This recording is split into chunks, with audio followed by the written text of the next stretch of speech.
Então, seja bem-vinda, Bom, Vânia. você É com vai, você. você vai interagindo aí comigo para a gente poder transformar isso num bate-papo bem gostoso. Bom, quero me apresentar para as meninas, né?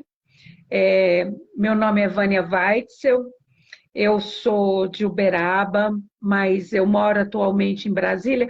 Na verdade, eu divido residência entre Uberaba e Brasília, né? Eu costumo dizer que eu moro onde estão os meus sapatos, né? Porque eu trabalho, como você falou, com celebração de casamentos e, graças a Deus, a gente tem o prazer de viajar por vários lugares e tudo mais. Então, estou sempre na estrada.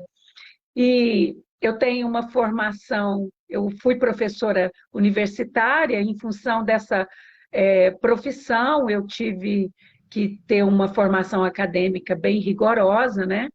Então, eu fiz 3 cursos de graduação superior, com especializações, com várias especializações, e depois, por causa dos casamentos, eu fui fazer o bacharelado em teologia, né? Então, eu sou teóloga, formada pela Faculdade Sul-Americana de Teologia, uma faculdade muito sólida, né, nesse aspecto. Sou capelã, eu sou ministro religiosa ecumênica e sou altamente espiritualista. Quem vê eu falar dessa formação, imediatamente me associa com como eu sendo evangélica, pastora, enfim, não tenho nada contra, mas eu não sou evangélica, não sou pastora, é uma formação necessária à realização, à prática da minha profissão, bom, necessária na minha concepção, me trouxe muito mais é, subsídios, né, para que eu pudesse exercer.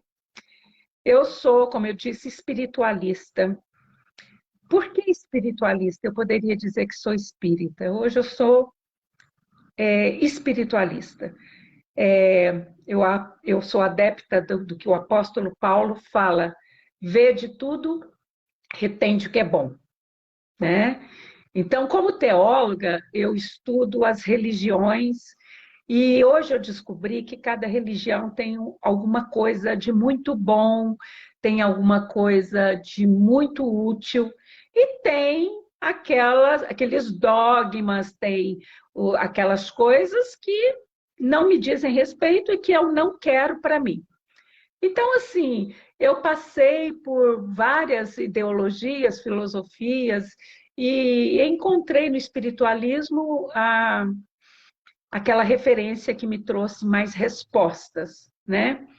Então, hoje, se eu fosse falar das minhas crenças religiosas, aí é um bom tema para uma nova live, porque elas são muito abstratas. Eu creio no Supremo Criador, em Deus como o grande arquiteto, né? Eu creio no Cristo, né? Como sendo o excelso governador deste e de outros mundos. Na casa do Pai existem muitas moradas, né? E eu sou muito mariana, eu sou muito mariana. Eu amo Maria, Maria é uma figura que é muito presente na minha vida, muito presente. Não aquela Maria pintada pelos artistas renascentistas, com aquela cara de sofrimento, aquele olhar de dor, aquela Maria que prega o fim do mundo nas profecias de Fátima, as tragédias. Não, eu sou uma Mariana, aquela Maria mãe, aquela Maria mulher, aquela Maria lutadora, aquela Maria que não teve medo de chegar para José e dizer: olha, estou grávida, né? E você não é o pai. Pronto, falei. Uma menina de 14 anos, com essa coragem, com essa determinação, uma mulher que sabia quem era seu filho e E mesmo assim, o amor com o amor humano, o amor de todas nós que somos mulheres pelos nossos filhos, né? E como todas nós que não fomos feitas para enterrar nossos filhos, mas por sermos por eles sepultados, Maria teve que enterrar o seu filho, né? Então, eu tenho muita compaixão por essas figuras que representam todas as mulheres, né? Começa o sagrado feminino aí, nessa figura que eu diria que é uma figura, não é mitológica, é uma figura sacra, né? Que representa nós todas, né? Aliás, nós temos grande representatividade no panteão de divindades, né? Se você olhar a Grécia Antiga, tirando o safado do Júpiter, né? Tirando aquele deus é, é, todo, todo safado que Zeus, eu vou te contar, viu? Mas nós somos muito bem representadas por um panteão de deusas que cada uma tinha um atributo, né? Se você for olhar, tanto no panteão grego quanto romano, que na verdade o que acontece com o panteão romano é só que ele aderiu à religião grega e só mudou o nome das entidades, né? Mas se você for ver as habilidades, né? Se você for ver as características de cada deusa que nós trazemos em nós essas características, né? Afrodite, Hera, Perséfone, né? Ceres, Atena, Hera mesmo, que é tão cheia de vinganças e tal, tudo isso está dentro de nós, né? E eu, particularmente, eu tenho muito cuidado em falar do sagrado feminino, embora eu lide muito com isso, sabe? Se você for olhar, eu estou falando aqui das deusas, né, da mitologia grega, e comecei a abrir com Maria, né, que eu acho que é a que nos representa, mas se a gente partir para as religiões africanas ou afrodescendentes, que é tão forte aqui no Brasil, né, o panteão de deuses, né, de origem afrodescendentes, que nós conhecemos como orixás, né? Eu, por exemplo, eu sou filha de Ossá. O que é Ossá? São três divindades femininas, Iansã, Iemanjá e Oxum. Se você pegar a habilidade de cada uma, eu tenho que descobrir em mim essas habilidades e esses defeitos, porque elas têm as contrapartidas, né? Todos esses deuses têm as suas contrapartidas. E o que é o sagrado feminino, se não a mulher se colocar em conhecer a si própria, conhecer a si mesma, descobrir quais são os seus pontos fortes e se colocar a fortalecê-los, porque não adianta você descobrir seus pontos fortes e tá tudo bonito. Descobri que eu tenho habilidade para falar para o público. E pronto, parei aí. Isso vai se tornar fraqueza. Eu preciso descobrir a minha habilidade. Minha habilidade é falar para o público e investir nessa habilidade.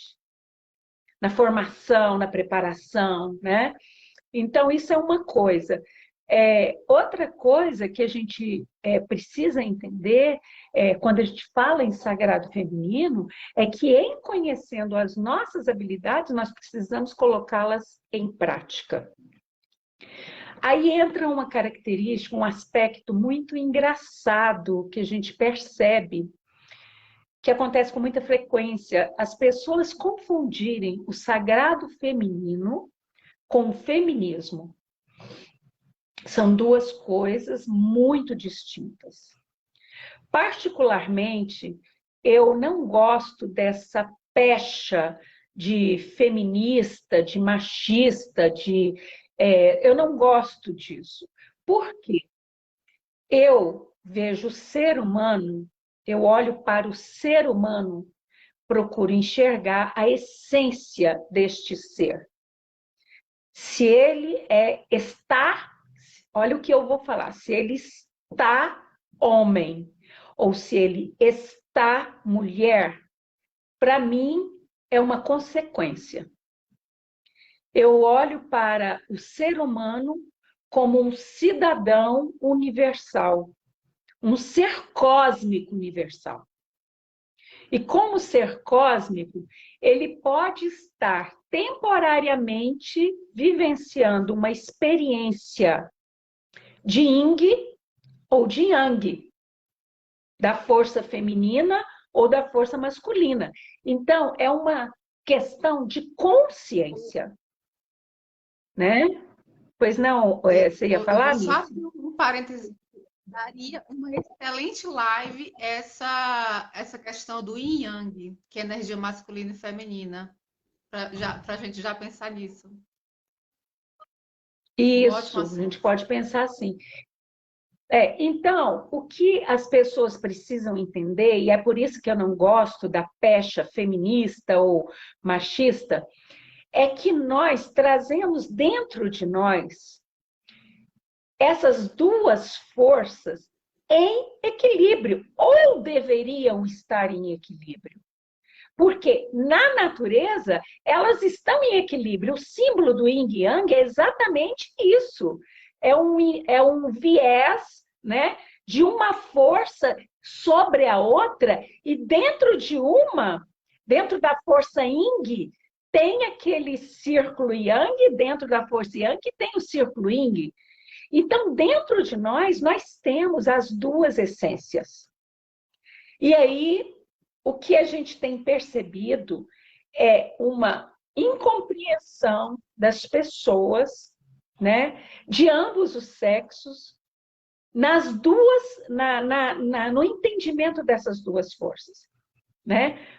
Se a gente começar a abordar um pouquinho, né, dessa história do feminino, né, desse sagrado feminino, a gente vai perceber que a mulher, né, principalmente a mulher das sociedades antigas, aquelas sociedades antes de Cristo, né, e até um pouquinho, até a decaída do Império Romano, nessas sociedades antigas, a mulher, em muitas dessas sociedades, ela tinha um papel relevante, né?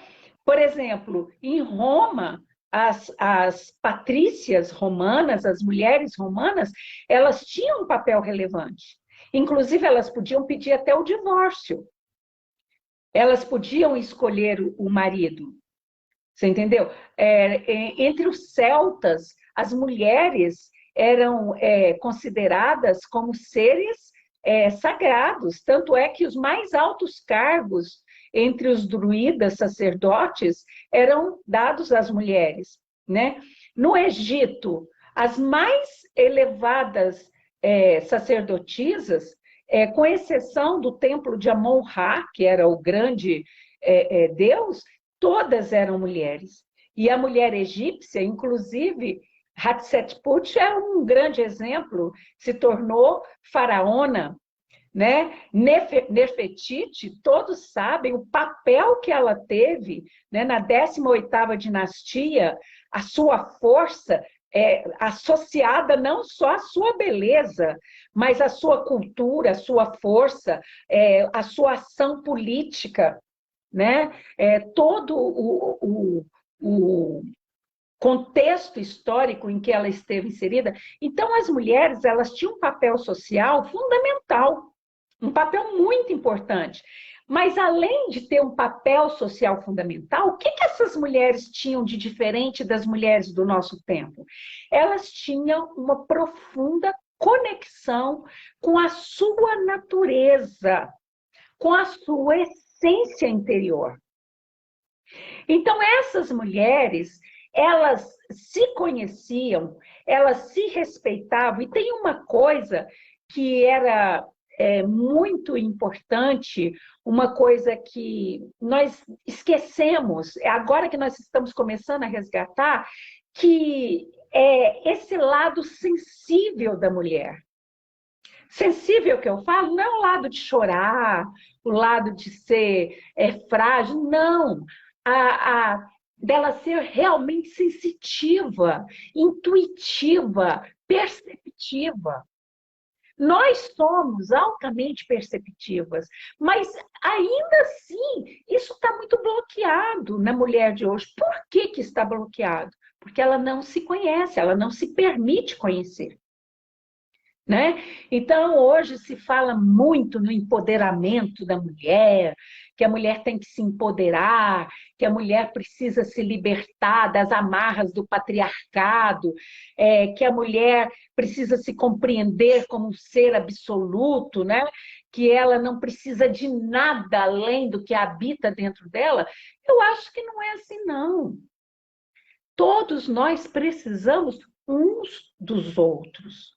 Se não fosse para existir a mulher e o homem em equilíbrio, Deus teria colocado somente uma consciência hermafrodita, uma consciência hermafrodita, né? Não havia necessidade dessas duas naturezas. Veja bem, se eu estou mulher, Deus quer que eu aprenda o que é da natureza feminina.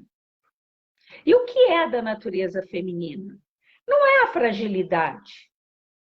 O que é da natureza feminina é a doçura, é a gentileza, né? É a afabilidade, é a flexibilidade, né? Mas essas características não implicam que eu tenha que ser fraca, que eu tenha que ser submissa, que eu tenha que me submeter. E hoje, Nice, essa submissão, ela não está só arraigada à figura masculina. É um engano, sabe?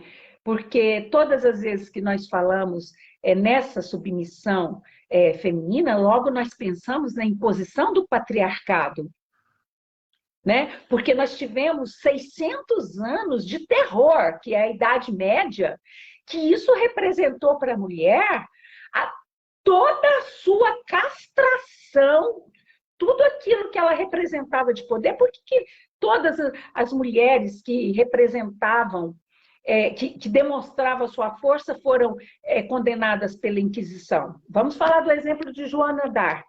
Exatamente porque elas representavam perigo para essa instituição patriarcal. Né? Mas nós precisamos desvincular essa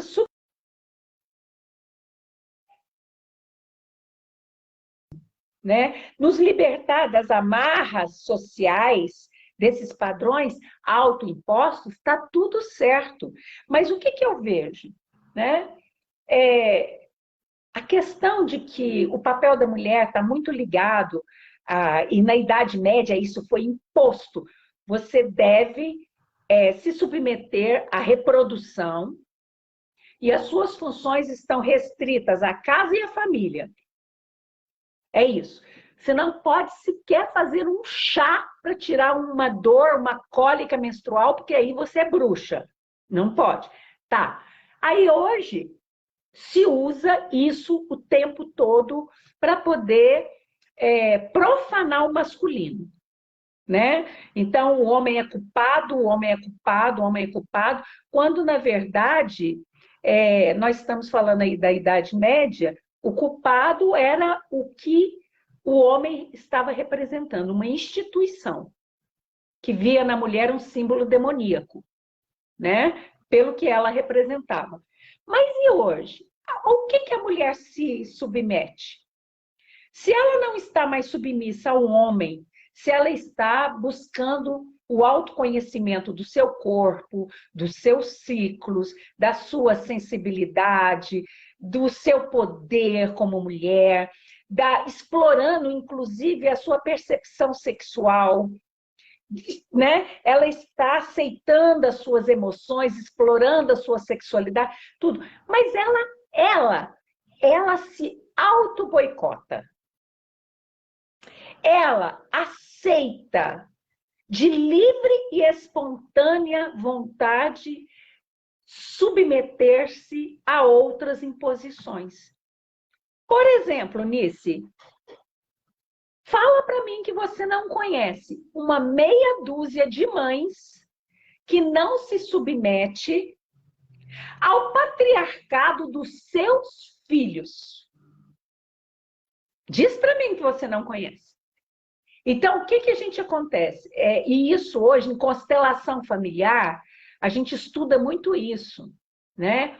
A mãe fica muito preocupada, a mulher mãe, ela fica muito preocupada com a nova educação, com os novos modelos de formação, com os novos padrões de pedagogia, de psicologia da educação e tudo mais, e ela esquece do seu papel constelar de mãe para ser amiga do filho. É lindo. Você tem que ser amiga do seu filho. Mas qual é a sua primeira função em relação ao seu filho? É a maternidade. E qual que é a função da maternidade? A função da maternidade não é você gerar um filho e parir. A função da maternidade não é você amamentar o seu filho. Não é você suprir as suas necessidades. Não é você trabalhar feito uma louca para pagar um colégio que te custa os olhos da cara para poder dar a ele uma ótima formação. E aí, o que você faz? Você se submete ao seu filho, o seu filho se torna um déspota. E a gente tem visto isso. Mas muito. Como capelã em aconselhamento familiar, eu sempre me deparo com esse tipo de reclamação, né? Mães que amam os seus filhos, mães que querem o melhor para os seus filhos, mães que se desdobram em 1000 atividades para serem mães presentes e, ao mesmo tempo, executivas imbatíveis, sabe? Profissionais competentes e tudo mais. Mas o que está acontecendo de errado? O que está fazendo? Elas estão fazendo tudo certo. O que está acontecendo de errado? Ela está deixando o papel primordial de mãe para ser a coleguinha do filho, a amiguinha do filho. Então não pode. Em primeiro lugar, a mãe que disciplina, a mãe que orienta, a mãe que coloca regras, a mãe que mostra o caminho e a mãe amiga. Então, às vezes, a mulher de hoje, né, ela trabalha 8 horas, 10 horas por dia fora da casa. Nós tivemos aí essa pandemia horrorosa com todos os revés. Mas o que a pandemia teve um lado que tudo caindo, tudo ruindo à nossa volta, mas nós estávamos dentro do lar, com os nossos filhos, com os nossos companheiros. Sabe o que aconteceu?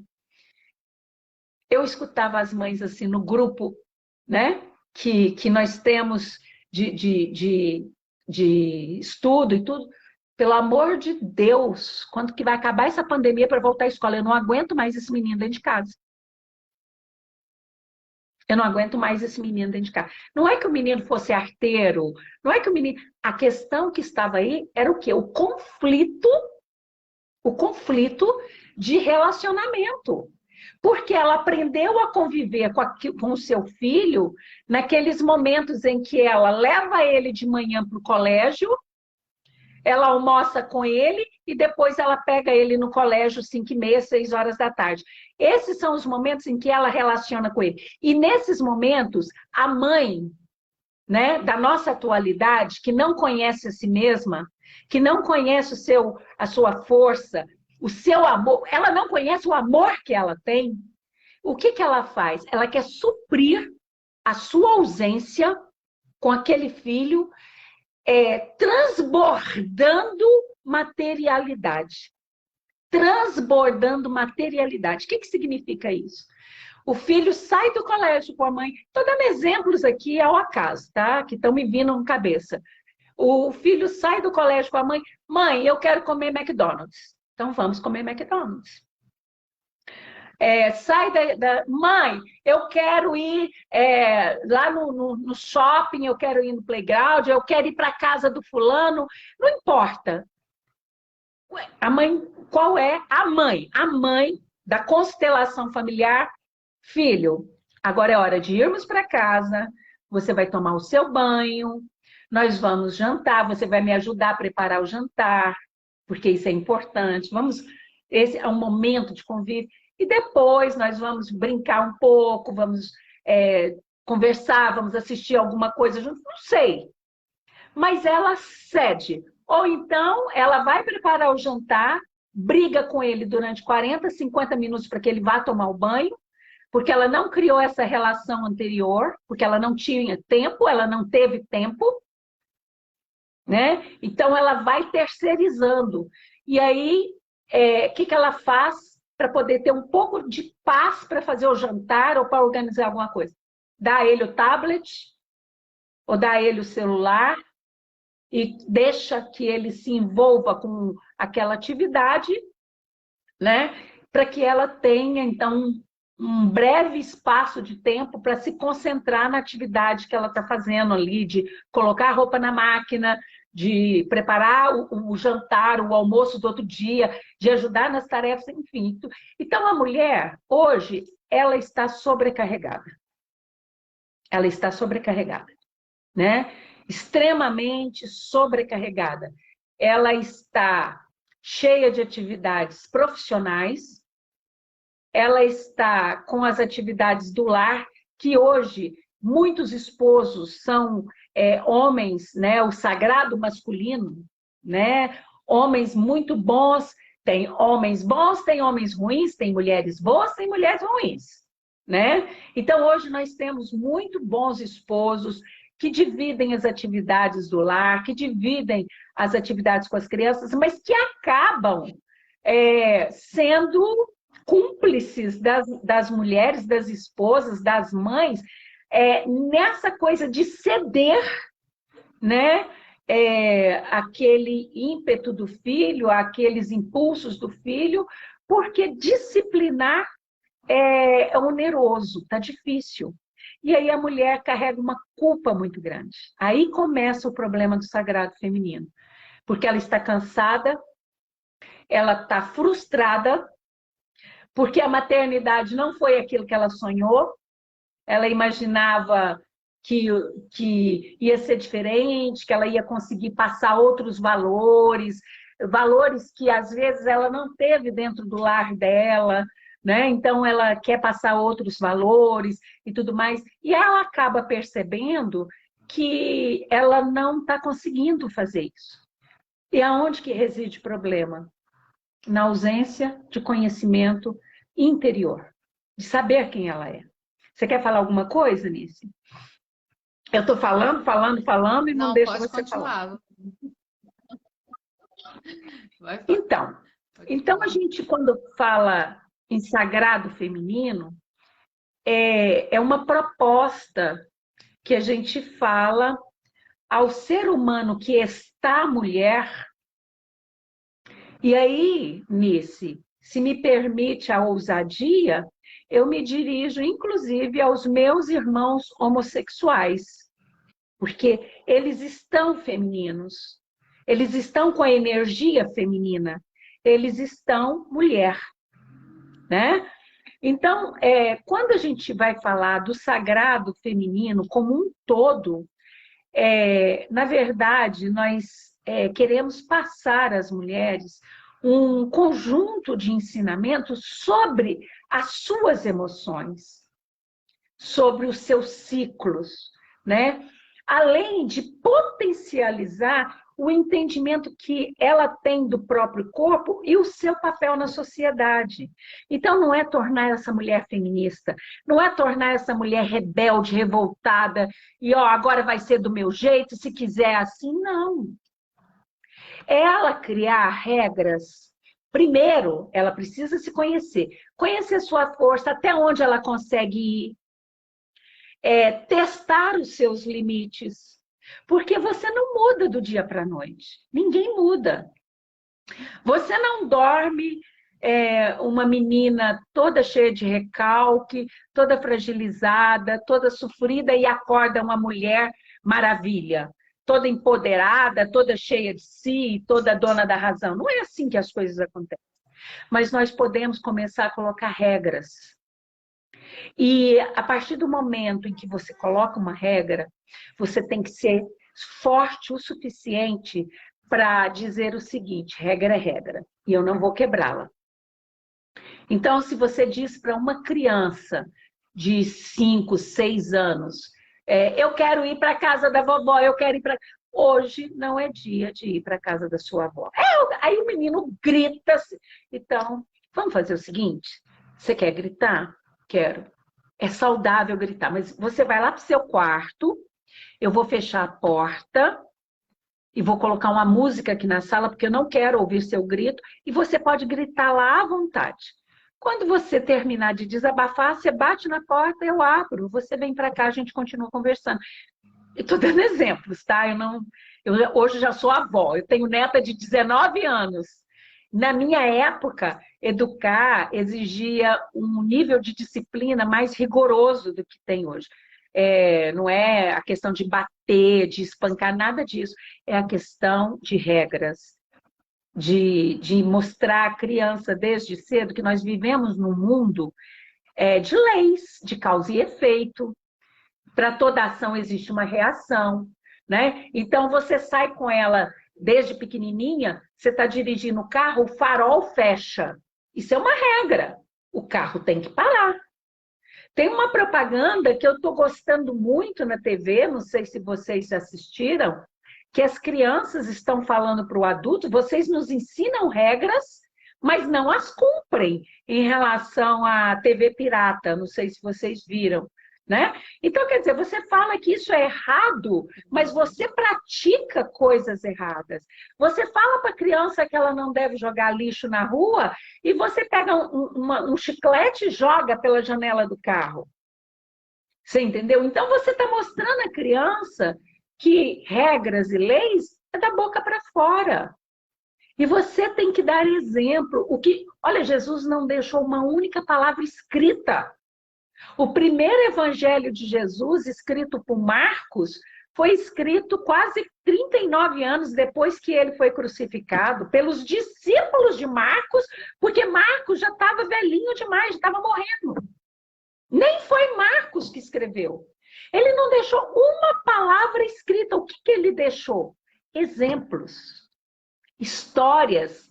Então, as parábolas dele, a gente não esquece. Quando você cita uma parábola de Jesus, você imediatamente conecta com o que ele estava querendo ensinar. E as crianças gostam de história.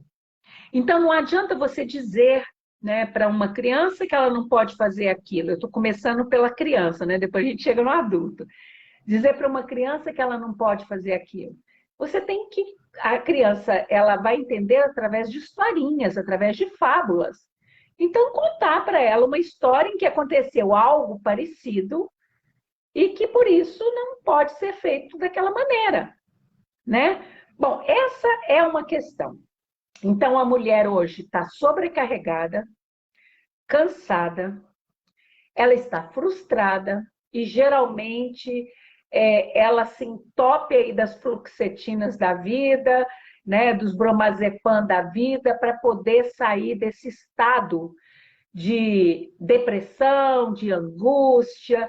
Aí ela começa a engordar porque ela está insatisfeita, ela se afoga nos carboidratos aí, e ela começa a gerar um ciclo, né? Ela vai gerando um ciclo que começa a ficar difícil dela sair dele. Então, ela precisa adotar para si um estilo de vida, um estilo em que sem nenhum medo de ser narcisista, em que ela seja o centro do seu mundo. Não é que ela seja o centro da sua família, não é que ela seja o centro da sua comunidade, não é que ela seja o centro do seu trabalho, em que ela seja o centro do seu mundo. Em que ela diga para si: Eu sou a pessoa mais importante da minha vida. Isso é crístico, Nice. Você só pode amar o outro se você se amar. Essa coisa de que você ama seu filho mais do que a si mesmo é mentira. Jesus falou isso. Amai o próximo como a ti mesmo. Você não pode amar o seu filho mais do que a você. Você está se enganando. Você só pode amar ele se você se amar, porque aí você está transbordando amor, transcendendo amor. Como que você vai dar uma coisa que você não tem? Como que você vai dar uma coisa que você não possui? Né? Então, isso é um ensinamento. Mas isso serve também para os casais, para a vida adulta, né? Então, as mulheres, geralmente, elas não querem briga, elas não querem discussão.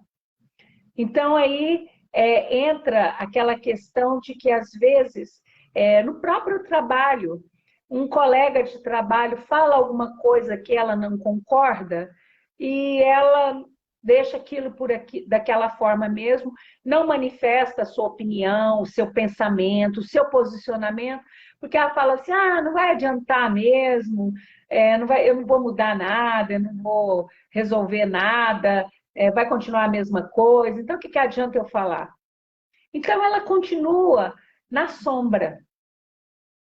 E ela continua na sombra por opção, por medo de perder o emprego, porque o emprego está difícil, por medo de perder o namorado, porque hoje homem não quer nada sério.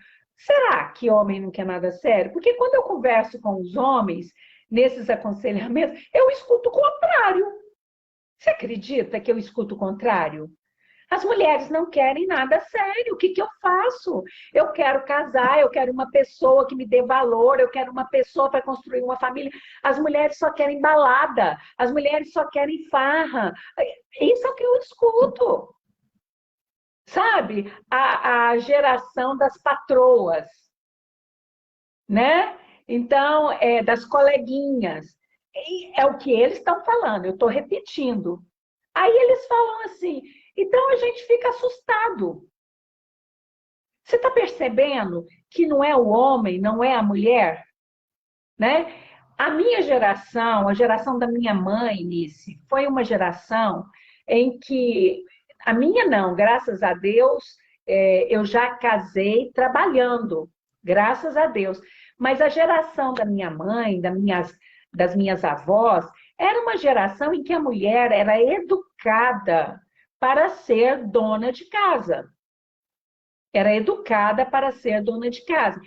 Essa era uma herança do patriarcado e essa herança machista não permitia que a mulher ela pudesse, quão poucas mulheres, né, foram vanguardistas, né, em se destacar numa profissão ou em qualquer área, porque essa era a condição. E às vezes, muitas vezes, haviam homens déspotas, homens que eram verdadeiros cruéis dentro de casa, com a família, não só com a mulher, com a família como um todo, né? Muito dóceis na rua e dentro de casa eram verdadeiros carrascos, né? E as mulheres se submetiam porque elas não tinham outra alternativa.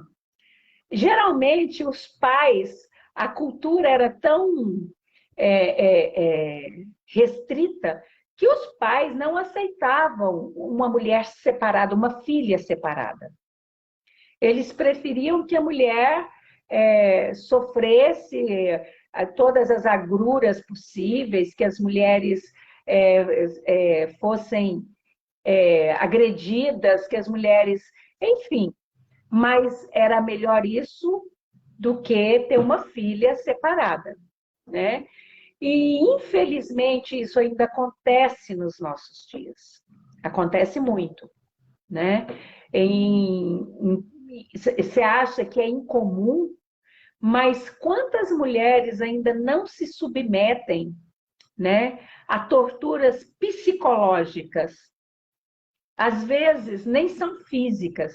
Quando são torturas físicas, quando são violências físicas, né, isso às vezes vem até a público, né? Hoje as mulheres estão mais espertas nesse aspecto, elas conseguem deixar isso vazar e tudo mais. Mas as torturas psicológicas, elas muito pouco são reveladas, sabe? E eu acho esse o pior tipo de tortura, sabe? Uma tortura terrível, porque uma violência, todo tipo de violência, ela é condenável, né? Todo tipo de violência.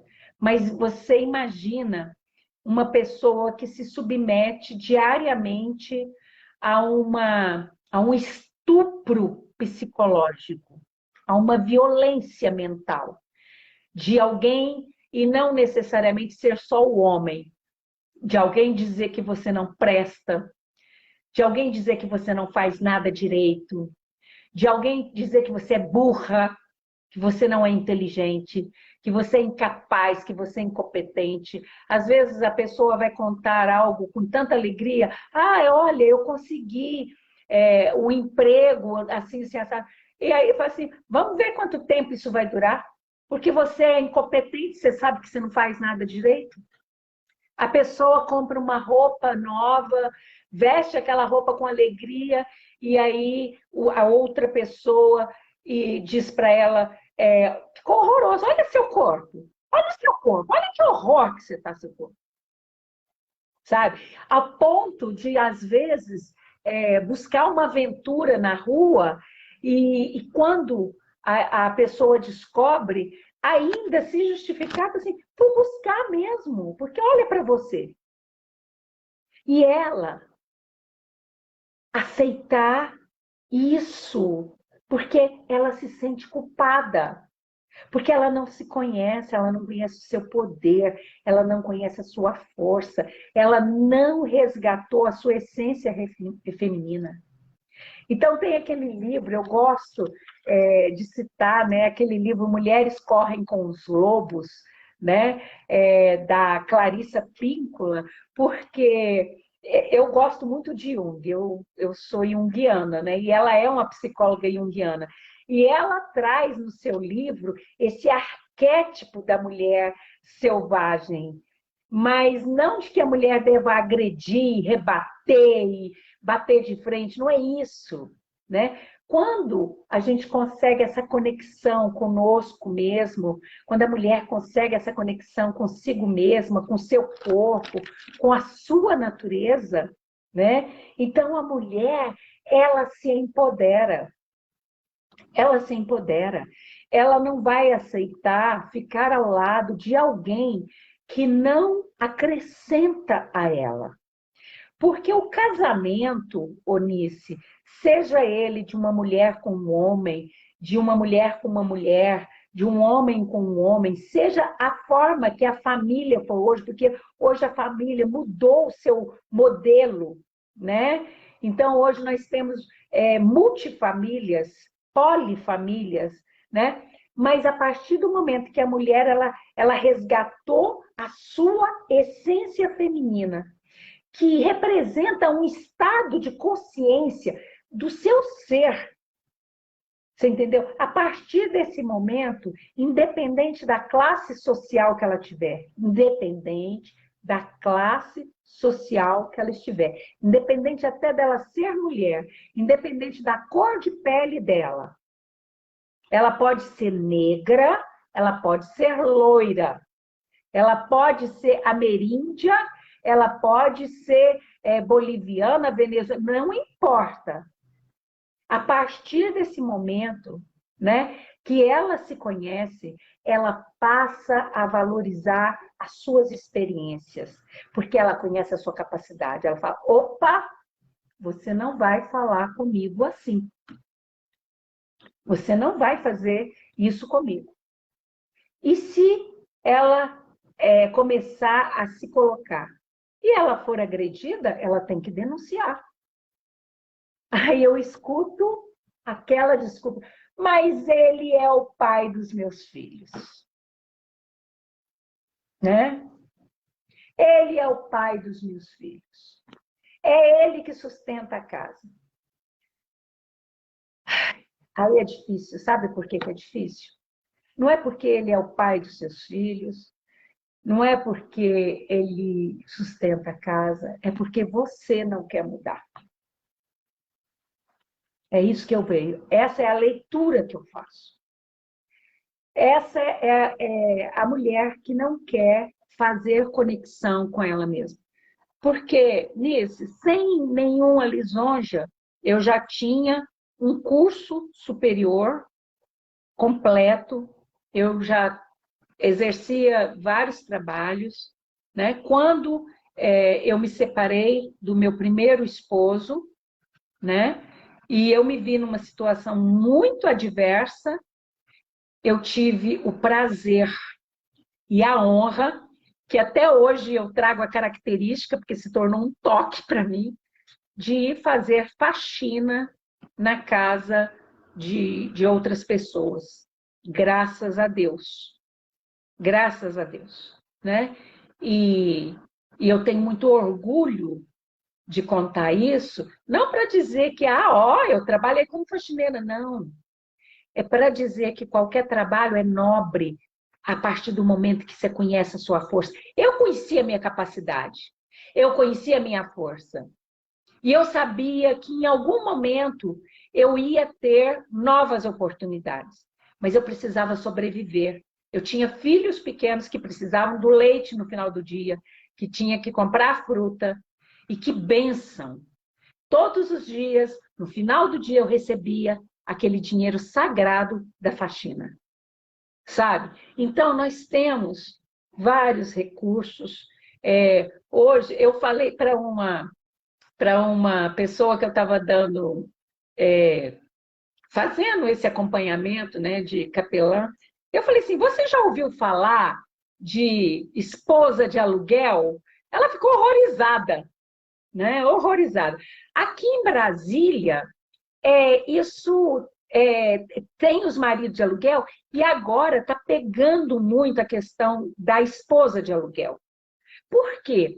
Olha, eu me sinto mais confortável com alguém que vem na minha casa consertar o trilho da cortina, consertar um chuveiro que estragou, trocar uma fechadura, colocar um quadro, sei lá. Eu me sinto mais confortável numa questão de mulher para mulher do que até de um próprio marido de aluguel.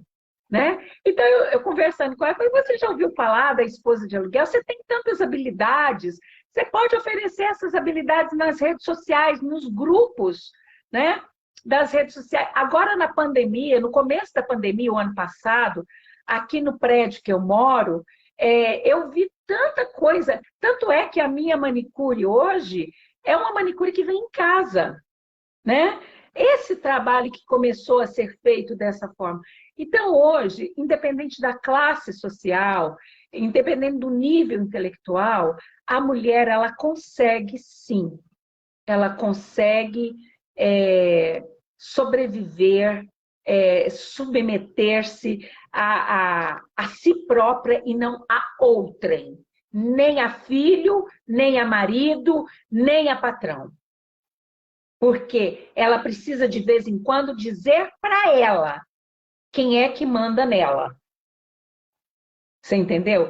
E às vezes, ela tem aquela questão até das personas, né? Espiritualmente falando, todas as nossas vivências anteriores, em cada uma delas nós tivemos uma personalidade. Isso é o que nós chamamos de animismo, né? Então, o que acontece? Essas personalidades anímicas, elas estão, de alguma forma, arraigadas na sua mente e estão lá buzinando.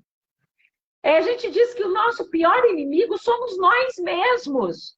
Porque essas personalidades anteriores, elas querem que você continue lá na Idade Média, com medo da instituição religiosa, com medo do clero, com medo do pastor, com medo do marido, com medo do patrão, com medo, sabe? Chega de medo, chega de limites. Nós precisamos quebrar essas barreiras que nós criamos muros à nossa volta. Como é que eu posso ser um lobo, correr com os lobos, se eu criei em torno de mim cercas? Criei muros, sabe? Várias limitações, crenças errôneas. Porque se eu não fizer isso, vai acontecer aquilo. Porque se eu não for boazinha, sabe? Porque se eu não for assim, porque se, sabe? Aí ela cria um filho déspota que vai mandar nela como o marido mandou, como o pai mandou, como o patrão manda. Ela simplesmente está trocando de poder. Ela divorcia do marido. Ela divorcia do esposo, porque o esposo é um déspota, mas ela se submete a outro. Nossa, falei 1 hora sem parar e eu acho que não falei nada, né? Não deu para falar tudo, né? Mas, enfim, a mulher, ela precisa se conhecer. Aí sim, aí eu conheço, eu estou empoderada, eu tenho um ótimo relacionamento com o esposo, com os filhos, eu conheço minhas limitações, conheço as limitações deles, respeito os defeitos deles, eles respeitam os meus defeitos e está tudo certo. Nós somos seres imperfeitos, estamos aprendendo, né? Um dia de cada vez, um passo após o outro, e está tudo certo. Nisso, eu acho que é isso, né? Vânia, como que a gente faz para começar essa jornada de resgatar esse sagrado feminino? Eu posso dizer, qual o primeiro passo que eu posso dar para eu começar o resgate desse sagrado feminino, de toda essa ancestralidade que a gente traz, positiva e negativa? Porque a questão aqui que você trouxe foi o seguinte: a gente tem uma ancestralidade positiva de todas essas mulheres que vieram antes da gente e que está no DNA da gente.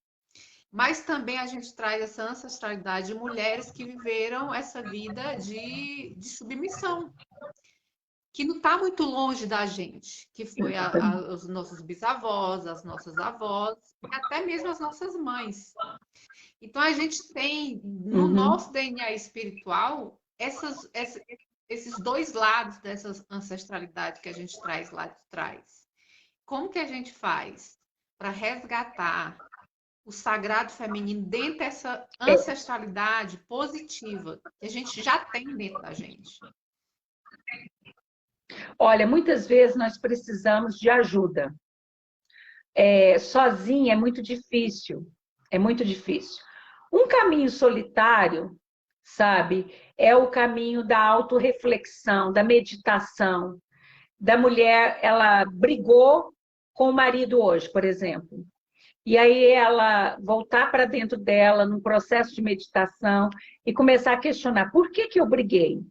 O que está por trás disso? Onde foi? Qual é o erro dessa discussão?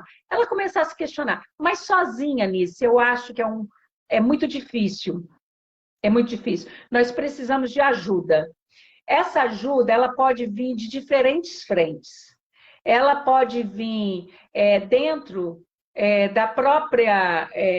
hoje nós temos... Não são novas religiões, mas são grupos, né, de autoajuda, grupos até como esse mesmo que vocês têm e que passam para a mulher essas informações. E também as terapias. Mas eu não aconselho só a terapia academicista. Eu acho que só a terapia academicista, aquela do psicólogo tradicional, ela deixa um pouco a desejar quando o aspecto aqui é antropológico, mais sociológico, como é esse viés que a gente está abordando. Então, seria um terapeuta holístico, sabe? Hoje nós temos aí os consteladores, né? Nós temos aí esses terapeutas que realizam Theta Healing, que realiza a barra de Axis, que realiza a meditação guiada, orientando, né, através da auto-hipnose, a pessoa a se conhecer. né? Agora, o verdadeiro caminho, eu só me fortaleci nisso a partir do momento em que eu encontrei Deus dentro de mim. Eu traduzi isso por Maria, por deusa. Mas a partir do momento em que eu fui para dentro de mim, num momento de sofrimento muito grande, sabe? E todo grande sofrimento traz uma grande transformação, né? E eu encontrei essa essência divina dentro de mim. E quando eu encontrei essa essência, eu falei, gente, peraí, eu sou uma criação única, única. Não tem duas impressões digitais iguais à minha no mundo. Eu sou única. Deus me criou com exclusividade. Ele está aqui dentro de mim, ele habita dentro da minha consciência. Se eu sou filho de Deus, eu sou sua herdeira, eu herdei também. Olha a sua imagem e semelhança, não é físico. A imagem e semelhança aí é exatamente nos atributos. Claro que eu não sou igual a Deus, mas eu tenho que ter herdado algum dos seus atributos, como, por exemplo, força, como, por exemplo, coragem, como, por exemplo, determinação, né? Então, mas essa busca da ancestralidade, ela só se dá a partir do momento que a mulher se conhece.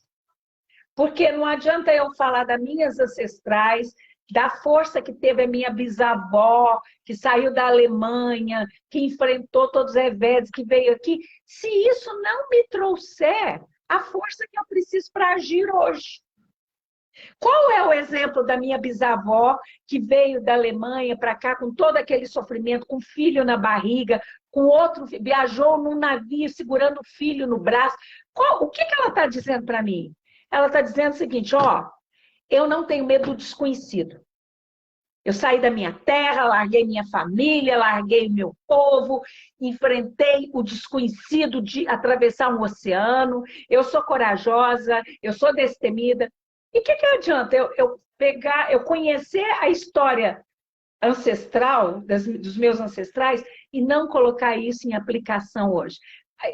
Eu, como espiritualista, até acredito que todas as minhas ancestrais estão aqui, à minha volta, reencarnadas.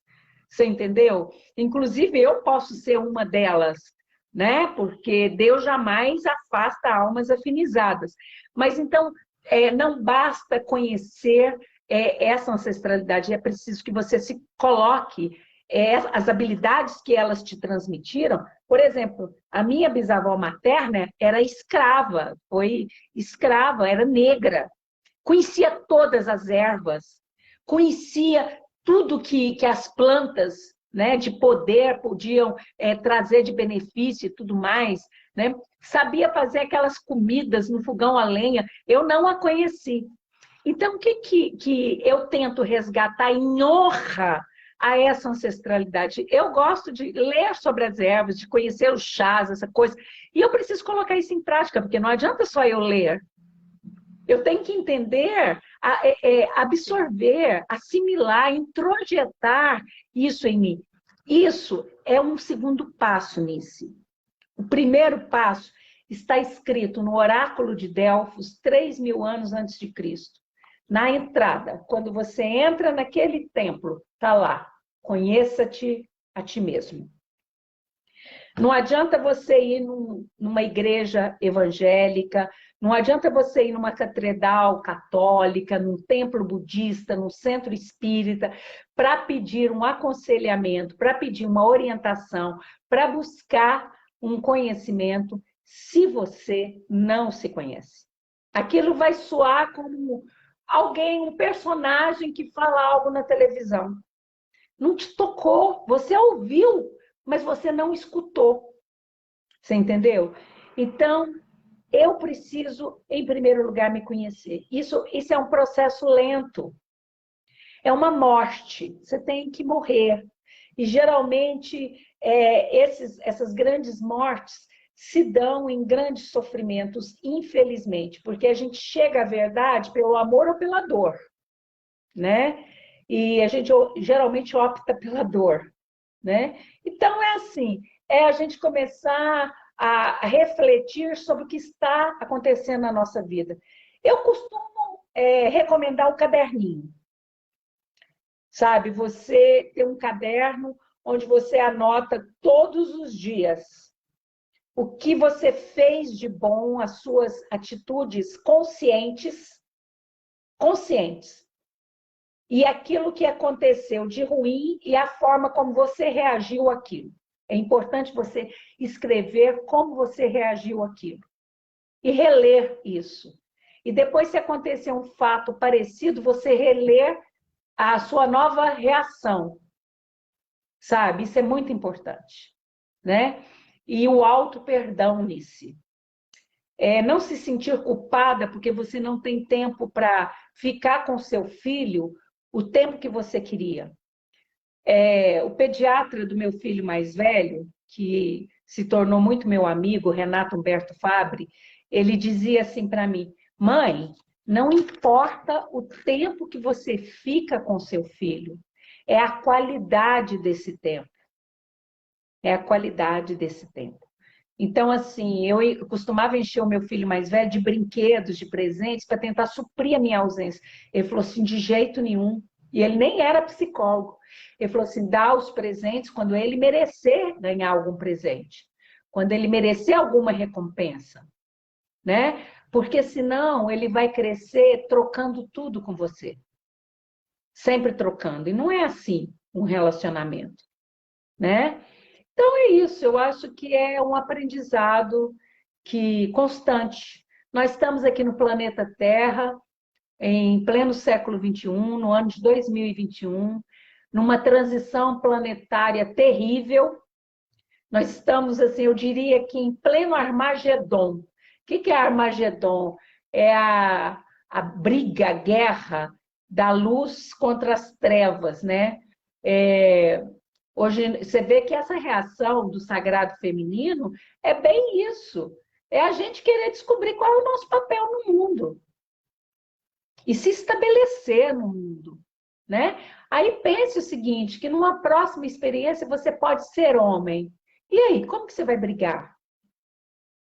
Você vai brigar para se posicionar como homem, como macho, né? Não. Então brigue pelo ser cósmico que você é, que transcende a Terra. Você não é mais cidadão de Araxá, de Uberaba, de Brasília, de Três Lagoas, de lugar nenhum. Você é cidadão do universo, do mundo, sabe? Hoje, Khalil Gibran Khalil, que é um dos meus poetas favoritos, ele dizia assim, eu, homem, não morrerei. O que ele quis dizer isso? Claro que ele ia morrer, o corpo dele ia morrer, mas a essência dele, a história dele, a alma dele permaneceria. Fosse através de suas poesias, fosse através dos seus livros, mas Gibran está vivo. Quem me ouve não é espiritualista, deseja tornar-se eterno pelos seus exemplos, sabe? Pela sua personalidade, pelo seu caráter, né? Mas não fique se comparando com o homem, querendo se impor, e de um lado os homens, do outro lado as mulheres. Não, é mais um muro. É mais um muro para você derrubar. Nós somos todos filhos do mesmo Pai. Deus nos fez da mesma forma, amados do mesmo jeito. Ou você acha que Deus tem preferência pelo sexo masculino em detrimento do sexo feminino? De jeito nenhum. Quem disse para você que Deus é um homem velho, de longas barbas e cabelo branco? Isso é criação. Então, acho que é isso. Né? Eu nem sei que hora que termina a nossa live, estou aqui falando, e não deixa você fazer suas até a perguntas. hora que você quiser, Bruno. Até a hora que você dizer, eu não aguento mais falar. É muito Mas bom eu te acho ouvir. sim que a gente Mas eu tive uma poderia, experiência. para não ficar muito extenso, eu acho que depois nós duas poderíamos conversar e tirar um recorte de tudo isso que nós falamos hoje, e num outro momento a gente falar sobre esse recorte, né? Sobre, por Ótimo. exemplo, a transcendentalidade da mulher, né? A mulher na Idade Média, por exemplo, tudo que ela representou, né? Todos os sofrimentos dela. A gente está num estudo sobre a loucura e pensar que muitas vezes a mulher ela era denunciada como louca simplesmente porque ela não era mais desejada, né? Então a gente pode abordar isso. Aí não se torna muito longo, não se torna cansativo, e eu tenho muito prazer em estar aqui, falar com você. A gente pode sim, pelo menos a cada 45 dias, para não ficar cansativo, a gente abordar um assunto. Será um prazer, tá? Vamos. Opa! Essa questão do yin yang eu acho um assunto muito interessante, dessa energia masculina e feminina que nós trazemos, né, dentro da gente. Vânia, você falou sobre a espiritualidade, que é uma forma de resgatar esse sagrado feminino. Eu também tive uma experiência muito interessante quando eu comecei a estudar de forma mais profunda a espiritualidade fora da religiosidade. Então, a gente vai encontrando dentro da gente aquele Deus como você disse, que é de direito nosso quando a gente nasce. A gente já nasce com esse ser divino dentro da gente, essa conexão com o divino. Ela já é nossa, a gente não precisa buscar fora de nós, ela está em nós. Então é aí quando você começa a reconhecer sua verdadeira identidade. E esse resgate do sagrado, pelo menos a minha experiência, é que ele está muito ligado com essa questão da espiritualidade, de você descobrir sua real Exatamente. identidade enquanto ser divino. Que nós estamos aqui vivendo uma experiência temporariamente humana. Depois a gente volta para nossa casa de novo, né? Então, eu descobri uma dessas vertentes desse sagrado feminino e dessa força que a gente tem dentro da espiritualidade. A minha conexão direta com esse ser divino, que não estava fora, na verdade, ele estava dentro de mim já. Então, com essa centelha Exatamente. que nós somos, né? Que nós somos essa centelha dessa fagulha então esse DNA espiritual que a gente traz e que ele é perfeito, né? Perante ao Criador, nós temos um DNA espiritual que ele é perfeito, ele não precisa de consertar nada mais. A gente tem isso dentro da gente. Então, essa força do sagrado feminino, Exatamente. eu encontrei dentro da espiritualidade. Não fora de mim, dentro de mim, com essa conexão com esse ser divino que nós já somos. Então, Vânia, a gente vai ficar em aberto aí com alguns temas. Se alguém quiser sugerir de tudo que a Vânia trouxe hoje aqui, alguma coisa que seja Isso, interessante para trazer para vocês, eu vou ver os comentários, o que as meninas comentaram. Vamos puxar aqui uns comentários para isso. ver o que a gente precisa, E falar também da prisão em que nós pode. agora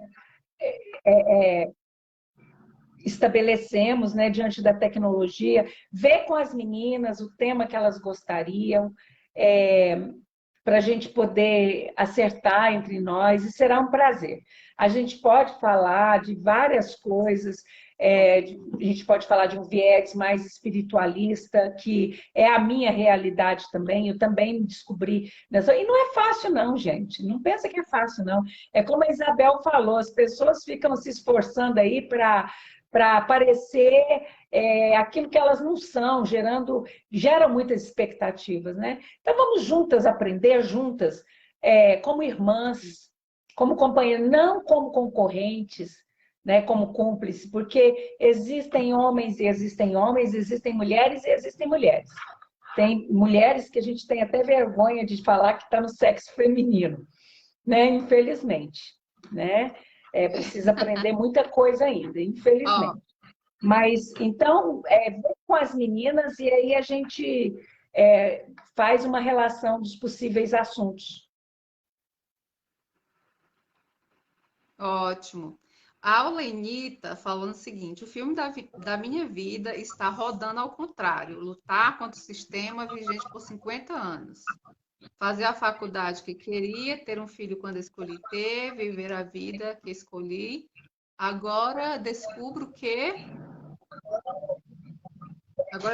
que lutava comigo mesma, à medida que não cuidava de mim. Muito, muito bom, viu? Abel, quando eu descobri o divino em mim, foi libertador. Descobri que mesmo quando pensamos que a roda está rodando para trás, é para frente que ela está indo. É isso mesmo. Sensacional, Abel falou. Deus Muito escreve bom. certo por É linhas isso, Vânia. certas. Ó, então, Pois é. um grande É uma beijo, compreensão muito além da gratidão por ter nossa, me né? Nossa compreensão é acolhido, muito limitada. muita gratidão por terem me acolhido neste grupo, tá? Obrigada ao Lenita querida, o Lenita é uma grande amiga, obrigada aí pela sua presença, obrigado a todas as meninas, tá? Quem nos ver depois, posteriormente, receba um beijo, receba a minha energia, o meu amor, tá? E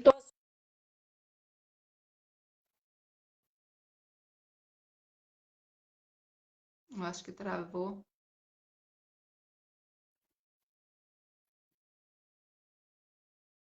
Eu acho que travou, Vânia. Eu não estou te ouvindo mais. Bom, gente, eu acho que travou. É, essa live. travou Pronto, para voltou, mim. Vânia. Um grande beijo, então. Vânia, muito Isso, eu estava me obrigada pela sua despedindo. presença, por ter aceitado o convite. Foi maravilhoso te ver de novo. E vamos agendar mais lives para a gente ficar aqui, bater um papo com essas mulheres. E eu queria te pedir autorização para levar essa live para o nosso canal no YouTube depois. Autorizadíssimo. Fica à vontade, tá? Tá, joia? Um grande beijo. Então, Mais uma vez, um obrigada. beijo. Obrigada, Dá um meninas, que abraço nos seus participaram meninos, hoje. tá? Tá, joia? Um grande abraço. Obrigada, meninas. Uma boa noite para vocês. E até a próxima live. Tchau, tchau.